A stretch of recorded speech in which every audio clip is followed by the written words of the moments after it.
जैसे आप सब लोगों को पता है कि मेंटल हेल्थ 2024 का जो थीम है वो ये है कि mental health at work place. Mental health at work place क्यों ज़रूरी है? क्योंकि आपको पता है कि वर्क प्लेस के अपने स्ट्रेसर्स हैं। और दूसरा सबसे बड़ा फैक्टर है कि स्पेशली आपकी ज़िंदगी में ना दो इम्पोर्टेंट चीज़ें बहुत इम्पोर्टेंट मैं समझता हूँ। एक आपका स्पाउस और एक आपकी वर्क प्लेस। ये बहुत इंपॉर्टेंट है। क्या वजह, इसके पीछे वजह क्या है? इसके पीछे वजह ये है कि देखें, अगर आप 24 आवर्स को तीन पे डिवाइड करें ना तो 8 8 आवर्स बनते हैं। 8 आवर आपका स्लीप टाइम होता है। यूजुअली सारे इतना ही सोते हैं, कुछ 6 घंटे, कुछ 7 5, यानी कि आप रफली 8 घंटे लगाएं। 8 घंटे आपका स्लीप टाइम होता है, बाकी 16 घंटे बचते हैं। 16 में 8 घंटे आप जॉब पे गुजारते हैं और 8 घंटे आप घर पे गुजारते हैं। तो इसीलिए जिंदगी में आपके लिए दो इंपॉर्टेंट चीजें बहुत जरूरी हैं, एक वर्क प्लेस और एक आपका जो घर है, आपका स्पाउस जिसके साथ आप रहते हैं। तो इन दोनों के साथ सही रहना बहुत इंपॉर्टेंट है और इन दोनों चीजों को बैलेंस करना बहुत इंपॉर्टेंट है। अब जाहिर है, यूजली जब आप घर में होते हैं तो पर्सन टू पर्सन आप वेरी कर रहे हैं, ठीक है, रिलेशनशिप इश्यूज डिफरेंट हैं, सरकमस्टांसेस डिफरेंट हैं। बट वर्क प्लेस के जो डायनेमिक्स होते हैं वो यूजुअली एक जैसे होते हैं। लेकिन फिर भी वेरिएशंस आती हैं, कल्चर टू कल्चर वेरिएशंस आती हैं कि आपने अपनी मेंटल हेल्थ को कैसे मैनेज करना है। ये बहुत बड़ा चैलेंज है, क्योंकि आप जहाँ पे काम करने जाते हैं वो आपकी मर्जी की जगह नहीं होती। तो कैसे इसको मैनेज करें, मेंटल हेल्थ को कैसे मैनेज किया जाए, ये बड़ा चैलेंज है। मैं आपसे एक रिसर्च शेयर करता हूँ। एक अभी सर्वे हुआ है और वो national alliance on mental illness का एक ऑर्गेनाइजेशन है, उसने एक सर्वे किया। उस सर्वे के मुताबिक मोर देन 50% एम्प्लॉयज जो हैं वो बर्नआउट का शिकार है at work place. This is alarming situation. यानी कि मैं देसी लैंग्वेज में अगर कहूँ तो आधे लोग जो है ना वो बर्नआउट का शिकार है। ये 52% रिपोर्ट कर रहे हैं लोग कि उनको बर्नआउट है। यानी बर्नआउट आपको पता है कि स्ट्रेस की एक स्टेट है, जो कि लीथल स्टेट है, बहुत ज्यादा लीथल स्टेट है। और मोर देन 30% लोग ये समझ रहे हैं कि उनकी जो प्रोडक्टिविटी है वो मेंटल हेल्थ इश्यूज से सफर हो रही है, लेस प्रोडक्टिव हो रहे हैं। इसी तरह मोर देन 30% लोग ये भी समझ रहे हैं कि उनकी जो मेंटल हेल्थ है वो कॉम्प्रोमाइज हो रही है जॉब की वजह से, जॉब स्ट्रेस की वजह से। और एक इंटरेस्टिंग डाटा ये भी मिला है इसी रिसर्च के अंदर कि मोर देन 90% लोग ये समझते हैं कि वर्क प्लेस के ऊपर मेंटल हेल्थ इंपॉर्टेंट है, बहुत बहुत इंपॉर्टेंट है। तो ये एक मैंने रिसर्च की। अब आप कहेंगे कि हम करेंगे क्या, प्रॉब्लम कैसे दूर करें, मसले कैसे हल करें? देखें, अगेन मैं कहता हूँ कि अगर आपको कोई चैलेंज है, आपको कोई प्रॉब्लम आ रहा है, तो काइंडली आप पता क्या करें, किसी भी मेंटल हेल्थ प्रोफेशनल के साथ कंसल्ट करें। इवन आप खुद भी मेंटल हेल्थ प्रोफेशनल हैं, आपको भी जरूरत पड़ सकती है, आप कंसल्ट जरूर करें। क्योंकि person to person problem vary कर रहे हैं, स्ट्रेसर वेरी कर रहे हैं। और सबसे बड़ी बात जो है, आप अंदर से खुद बहुत वेरी कर रहे हैं। सबसे जो ज्यादा प्रॉब्लम होता है ना मेंटल हेल्थ के लिए, वो आपका इंट्रिंसिक क्या है, आप अंदर से कैसे हैं। देखिए, स्ट्रेसर्स आते जाते रहते हैं, ये मैं आपको बता दूं।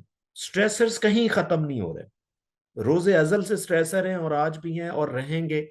लेकिन आपने करना क्या है, आपने स्ट्रेसर्स के ऊपर फोकस नहीं करना, आपने अपने ऊपर फोकस करना है। अपने अंदर फोकस करना है कि आप अंदर को कैसे चेंज करें तो आप ठीक हो सकते हैं। मैं अक्सर इसकी एक मिसाल देता हूँ, सुनिएगा मिसाल। देखें, अगर आप अंडे को बॉयल करते हैं ना तो अंदर से सॉलिड हो जाता है। अगर आप आलू को बॉयल करते हैं तो वो अंदर से सॉफ्ट हो जाता है। इसका मतलब क्या है? It depends on you. It depends on you, आप कितने रिजिलियंट हैं, आप कितने फ्लेक्सिबल हैं। ये वो ट्रेड्स हैं जिसकी वजह से आप मेंटल हेल्थ इश्यूज को मैनेज कर पाएंगे। और अगली चीज मैं आपको बताता चलूं कि मेंटल हेल्थ एक ऐसा प्रॉब्लम है जिसकी कोई एक रीजन नहीं होती। यानी कि अगर आप में मेंटल हेल्थ को इशू आ रहा है तो उसकी एक रीजन कभी भी नहीं होगी, ये नोट कर लें। और फिर मुझे ये बताने भी दें कि अगर उसकी एक रीजन नहीं है ना तो उसके इसका सोल्यूशन भी एक नहीं होगा, उसके सोल्यूशन भी फिर कई होंगे। अब जिस तरह फर्ज करें, मैं एक मिसाल आपको देने लगा, जिस तरह टीबी है, ट्यूबरक्लोसिस है, ये एक बॉडी से रिलेटेड बीमारी है, इन्फेक्शियस डिजीज है। अब इसकी वजह पीछे एक ही बैक्टीरिया होता है और इसका ट्रीटमेंट भी है कि अगर आपको टीबी, आप 6 महीने एक एंटीबायोटिक खाएं, आप ठीक हो जाएंगे। लेकिन मेंटल हेल्थ के लिए ऐसा नहीं होगा, क्योंकि मेंटल हेल्थ को डिस्टर्ब भी ज्यादा फैक्टर करते हैं एट अ टाइम। आपका कोई भी प्रॉब्लम है मेंटल हेल्थ से रिलेटेड, वो एक आध वजह से नहीं होता। और इसी तरह उसको ठीक करने के लिए भी एक वजह नहीं चाहिए होती, एक फैक्टर या एक ट्रीटमेंट नहीं चाहिए, आपको एक होलिस्टिक अप्रोच चाहिए, ज्यादा चीजें चाहिए। अगर आपकी इजाजत से मैं उन तमाम चीजों को कंक्लूड करके आपको बता दूं, तो वो 4 फैक्टर्स हैं, ये लिख लें। पेंसिल कॉपी नहीं है ना, तो ये दिमाग की खिड़कियां खोल के सुन लें। ये 4 फैक्टर अगर आप मैनेज करके, तो आप मेंटली टना टन है, यस है। वो 4 फैक्टर जरा नोट करें कौन से। एक आपके सोशल फैक्टर है, मैं एक्सप्लेन करूंगा बारी बारी के सोशल फैक्टर कैसे आपको बेहतर करते हैं। एक सोशल फैक्टर है, दूसरे बायोलॉजिकल फैक्टर है, तीसरा साइकोलॉजिकल फैक्टर है, चौथा स्पिरिचुअल फैक्टर है। आप इसको ऐसे समझ लें कि ये जो आपकी मेंटल हेल्थ के पीछे 4 फैक्टर्स हैं ना, इसको कंपेयर कर लें गाड़ी के 4 व्हील की तरह। जैसा गाड़ी के 4 व्हील हैं, चारों होंगे तो गाड़ी चलेगी, नहीं तो नहीं चलेगी। अगर एक टायर में हवा कम है तो फिर गाड़ी सही नहीं चलेगी, चल तो जाएगी लेकिन सही नहीं चलेगी। गाड़ी सही तब चलती है जब चारों टायर बैलेंस में हो। इसी तरह ये बेहतरीन फार्मूला आपको दे रहा हूं, अगर आप मेंटली सेट रहना चाहते हैं ना, तो ये 4 फैक्टर्स को बैलेंस में रखें। किसी एक फैक्टर को बढ़ा ना दें, किसी एक को कम ना करें, इनको बैलेंस में लेके चलेंगे तो आप यस हैं। मैं आपको एक्सप्लेन करता हूं, ऐसे नहीं जाने दूंगा, मेरे साथ रहिएगा। Number 1 factor social factor. देखिए, सोशली आपने क्या करना है, लोगों से कनेक्ट रहे, अच्छे लोगों से। अच्छे लोगों से जब आप कनेक्ट होते हैं ना, इसके पीछे कई फैक्टर्स हैं। आप मैं एक्सप्लेन करने बैठूं तो सारा दिन काम है शायद, लेकिन मैं आपको कॉन्सेप्ट देना चाहता हूं, आप खुद भी पढ़ लीजिएगा जाके। पहला फैक्टर सोशल फैक्टर है। सोशल फैक्टर कैसे, आप सोशलाइज करें, लोगों से मिलें। और किन से, लोगों पॉजिटिव लोगों से मिलें। क्यों?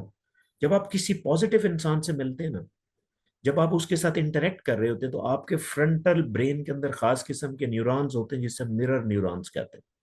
वो अगले बंदे को कॉपी करते हैं, आप वैसा होना शुरू हो जाते हैं। मैं इसकी एक और मिसाल देता हूँ ले में। कभी आपने किसी को जमाई लेते देखा हो, यौन करते देखा, आप उसको देखते हैं, आप खुद भी करने लग जाते हैं। ये ही वजह है कि आपके मिरर न्यूरॉन उस एक्शन को कॉपी करते हैं।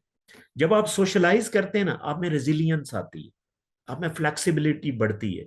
क्योंकि आप डिफरेंट लोगों से जब मिलेंगे, तो हर बंदा डिफरेंट होता है, आपके अंदर वो चीजें अब्सॉर्ब होना शुरू हो जाती हैं, आप वैसे होना शुरू हो जाते हैं।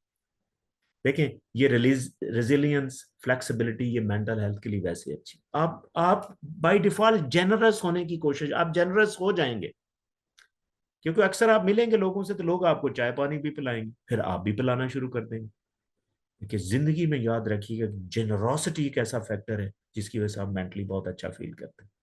अब इसके अलावा सोशल लाइफ में कोई और बहुत से फैक्टर हैं जो आपको अच्छा फील करते हैं। अब मैं थोड़ी देर के लिए रोकूंगा। अगर आप बहुत ही ज्यादा सोशल हो जाते हैं, आप साइकोलॉजिकली वीक हैं, स्पिरिचुअली वीक हैं, तीसरे बायोलॉजिकली वीक हैं, तो फिर भी आपकी गाड़ी नहीं चल सकेगी। फिर आप बहुत ही सोशल हैं, आप सिर्फ, अक्सर अक्सर लोग आपने देखा होगा एक साइड में बहुत अच्छे होते हैं, लेकिन अपने आप को वो फिट नहीं रख पाते। उनकी वजह यही होती है कि कभी भी एक साइड में आपने एक्सट्रीम में नहीं जाना। अगली बात क्या है, साइकोलॉजिकल फैक्टर आपके कैसे हों तो आप बेहतर हो सकते हैं। देखें, साइकोलॉजिकली आप जेलस ना हो। क्यों जेलस होगे ना, किसी को कुछ चीज देख के सड़ेंगे, तो क्या होगा, सारा दिन खुद ही सड़ते रहेंगे, कोई आइडिया नहीं आएगा। क्योंकि जेलसी के अंदर आपका जो डिसीजन और प्लानिंग वाला ब्रेन एरिया होता है, वो काम ही नहीं करता बेचारा। आप कोई काम प्लान ही नहीं कर सकते जब आप जेलस फील कर रहे होते हैं। आपकी पर्सनैलिटी में, यानी कि आप साइकोलॉजिकली जेलस ना हो, साइकोलॉजिकल फ्लेक्सिबल हो, रिजिड ना हो, जिद्दी ना हो। देखिए, जो लोग जिद्दी होते हैं ना, वो सिर्फ अपना काम करते हैं, किसी वर्क प्लेस पे चले भी जाएंगे, अपने मुताबिक काम करने की कोशिश करते हैं, तो लोग उसको बर्दाश्त नहीं करेंगे। ये लिख ले मेरी बातें। ये आपकी साइकोलॉजी पॉजिटिव साइकोलॉजी होनी चाहिए। पॉजिटिव साइकोलॉजी का आपने नाम तो सुना होगा, लेकिन पॉजिटिव साइकोलॉजी में जेलसी ना हो। मैंने ऐसे लोगों को देखा है कि बड़े अच्छे प्रोफेसर हैं, लाइक साइकोलॉजी भी पढ़ाते हैं, सारा कुछ करते हैं, लेकिन वो अप्लाई नहीं कर पाते। मसला याद आ जाता है। आपको इन चीजों को मेडिसिन समझ के लेना होगा। साइकोलॉजिकली अपने आप को इस तरह इंप्रूव करें। कौन सी चीजें, मैं मोटी मोटी चीजें बता, साइकोलॉजिकल फ्लेक्सिबल होने की कोशिश करें, रिजिड ना हो, एडाप्टेबल हो, कल्चर में जाने के लिए अडॉप्ट करें अपने आप को। आपको फ्लेक्सिबिलिटी आप कैसे बढ़ा कैसे सकते हैं, हम ये भी आप क्वेश्चन कर सकते हैं कैसे बढ़ाएं। देखिए, आप छोटी छोटी चीजों से फ्लेक्सिबल होना सीखें। फर्ज करें आप डेली, हर हर जो काम आप डेली करते हैं उसमें चेंज लेके आए, उसमें आपका कोई खर्चा नहीं होने लगा। फर्ज करें आप रोज खाना खाते हैं, खाने में वैरायटी ले आए, हर तरह की सब्जी खाएं। देखिए, ये मैं आपको एक साइकोलॉजिकली असेसमेंट टूल भी दे रहा हूं, एक ऐसे अचानक। अगर आपने देखना होगा ना कि कोई जिद्दी बंदा कितना है या फ्लेक्सिबल की, तो उससे पूछ लें आप सब्जियां कौन सी खाते हैं। अगर वो कहते हैं नहीं मैं तो सिर्फ भिंडी खाता हूँ और कुछ नहीं खाता, समझ जाए he is a rigid man. एक बंदा कहता है नहीं मैं तो हर चीज ही खा लेता हूँ। देखें, मेरी बात याद रखिएगा, आपके जो बिहेवियर्स होते हैं वो रेप्लिकेट होते हैं। अगर आप एक एरिया में फ्लेक्सिबल हैं तो आप दूसरे एरिया में भी फ्लेक्सिबल होंगे। Note it please. आप साइकोलॉजिकली ऐसे हो। हाँ, अगेन मैं फिर कंपेयर करता हूं। अगर आप साइकोलॉजिकली ठीक हैं, बिल्कुल ऐसे जो मैंने चीजें बताई ऐसे हैं, आप सोशलाइज नहीं करते, आपकी बायोलॉजी ठीक नहीं है, आप स्पिरिचुअली ठीक नहीं, फिर भी आप नहीं चल पाएंगे, फिर भी आप नहीं चल पाएंगे। हाँ, तीसरा फैक्टर, बायोलॉजिकली भी आप बैलेंस में रहें अपने आप को। देखें, बायोलॉजिकली तो एक है कि आपको बहुत से जीन्स के अंदर आपके डिसऑर्डर्स होते हैं, आप जेनेटिकली उन वो more prone for disorder like depression है, बर्नआउट है, इवन एग्रेशन। स्टडीज ये भी कहती हैं जीन्स की वजह से आप अग्रेसिव होते हैं। लेकिन एक नया कॉन्सेप्ट है एपिजेनेटिक्स। यानी एपिजेनेटिक्स ये कहता है कि आप इन्वायरमेंट को इतना हावी कर सकते हैं कि आपके जेनेटिक्स में जो चीजें हैं वो भी नीचे दब जाती हैं। ये रिसर्चेस एग्जिस्ट करती हैं भाई। इवन आप बाइपोलर डिसऑर्डर में हैं, डिप्रेशन में हैं, you can survive with the environment. आप अपने एनवायरनमेंट को बेहतर करें, बहुत सी चीजें बेहतर कर सकते हैं। अगर आप बायोलॉजिकली ये जेनेटिक्स में आप में डिप्रेशन है ही नहीं, तो फिर वैसे आप डिप्रेशन में, फिर आप कोई और फैक्टर पे नोट करें, कोई और बायोलॉजिकल फैक्टर, जिस तरह न्यूट्रिशन है, आप खाते क्या डेली। बहुत सी ऐसी चीजें आप खा रहे होते हैं जो डिप्रेशन क्रिएट करती हैं। यानी कि फॉर एग्जाम्पल, आप धूप कम लेते हैं, आप विटामिन डी कम लेते हैं। विटामिन डी का डायरेक्ट तल्लक सेरोटोनिन के साथ है। विटामिन डी डेफिशिएंसी है तो सेरोटोनिन कम है, सेरोटोनिन कम है तो डिप्रेशन। आप एक ऐसी चीजें खाते हैं जो डोपामीन ज्यादा बनाती हैं, तो आप आप पहले जेनेटिकली साइकोटिक हैं, तो आप जल्दी से साइकोटिक आप फिर जरा तेजी से होंगे। इसी तरह बायोलॉजी में क्या, एक्सरसाइज, फूड, जिससे आपकी डायरेक्ट सिस्टम जो है वो एक्टिवेट हो। फूड, क्या खाते हैं, ठीक है, कहाँ पे रहते हैं, ये रहना बहुत इंपॉर्टेंट है। यानी कि आपका रहना, आप कौन से एरिया में रहते हैं, किस एरिया में रहते हैं, तो आपको फिर क्या खाना चाहिए। फर्ज करें जो लोग यूरोप में रहते हैं भी, ठीक है, यूके में या कहीं यूरोप के किसी जहाँ पे दिन जो है वो बहुत रेयरली निकलता है, धूप नहीं होती, वहां पे विटामिन डी डेफिशिएंसी है। तो इस यानी कि रहने का, किस जगह पे रहते हैं और आपकी साइकोलॉजी क्या है, ये भी मैटर करता है। और इसके लिए एक अलहदा साइंस भी है जिसे हम साइको जियोग्राफी कहते हैं। साइको जियोग्राफी, आप रहते कहाँ पे, आप उसको अपने मुताबिक फिर ऐसा अडॉप्ट करें कि आपकी मेंटल हेल्थ ठीक रहे। ये बायोलॉजिकल फैक्टर है भाई। हाँ, मान लिया आप बायोलॉजिकल फैक्टर को बहुत ऊपर ले जाते हैं, सोशल फैक्टर को भूल जाते हैं, उसके बाद साइकोलॉजिकल फैक्टर को भूल जाते हैं और स्पिरिचुअलिटी को भूल जाते हैं, फिर भी आप खत्म, फिर भी प्रॉब्लम है। हाँ, चौथा फैक्टर मुझे एक्सप्लेन करना, आपका कोई भी रिलीजन है, आपका कोई भी सेक्ट है, अगर आप उस अपने सेक्ट या रिलीजन में रहते हुए आप इबादत करते हैं ना, अब इबादत में मैं आपको बताऊं एक चीज, इबादत में नंबर्स की बहुत इंपॉर्टेंस है। नहीं कि आप कोई भी इबादत करते हैं, जिस तरह नमाज पढ़ते हैं, आपको नंबर ज्यादा मिलेंगे। 2 रकत नमाज है, 4 रकत नमाज है, 3 रकत नमाज है, ठीक है, फिर आप हर रकत में एक डिफरेंट चीज पढ़ते हैं, ठीक है। तो ये नंबर्स बहुत इंपॉर्टेंट, जब इन नंबर्स के साथ आप इबादत करते हैं, सवाब अपनी जगह है, मैं सवाब को अपनी जगह रख रहा हूं, लेकिन उस तरीके से जो आपकी मेंटल हेल्थ इंप्रूव होती है वो आपकी सोच है। कैसे, फर्ज करें जब आप नमाज पढ़ते हैं, नियत करते हैं कि जी मैंने 3 फर्ज, फिर आप याद भी रखना है कि 2 रखते होंगी, 3 हो गई है। जब ये चीज करते हैं ना, इससे आप माइंडफुलनेस इंक्रीज होती है, फोकस इंक्रीज होता है। और जिंदगी में याद रखिए कि जब आप किसी चीज पे फोकस करते हैं, आपके ब्रेन का एक एरिया एक्टिव होता है जिसे हम रेटिकुलर एक्टिवेटिंग सिस्टम कहते हैं। जब वो एक्टिव होता है तो उससे फिर आपको आइडियाज ही आते हैं, प्लानिंग अच्छी होती है, डिसीजन अच्छा होता है। तो ये 4 फैक्टर्स मैं आपको देके जा रहा हूँ, ठीक है, on this beautiful day of mental health. आप इन चारों फैक्टर को बैलेंस में लेके चलेंगे तो आप गाड़ी की तरह चलेंगे, जिस तरह सही गाड़ी चलती है आप चलते रहेंगे।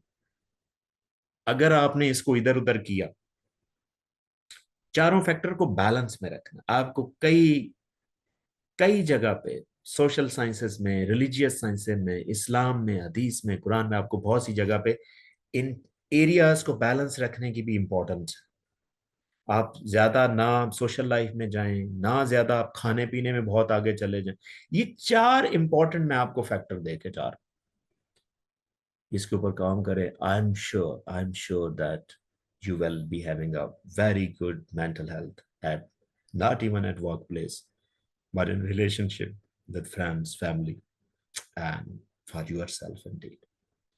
और एक जा याद रखें, मेंटल हेल्थ इतनी इंपॉर्टेंट है, मैं अक्सर कहता हूँ कि नेवर, एक मेरी लाइन है, never compromise on your mental health, but always compromise for your mental health। तो इस मैसेज के साथ thank you very much. I hope कि आपको अच्छा लगा होगा, but still if you have any question please right me in the comment section and definitely will answer. Thank you.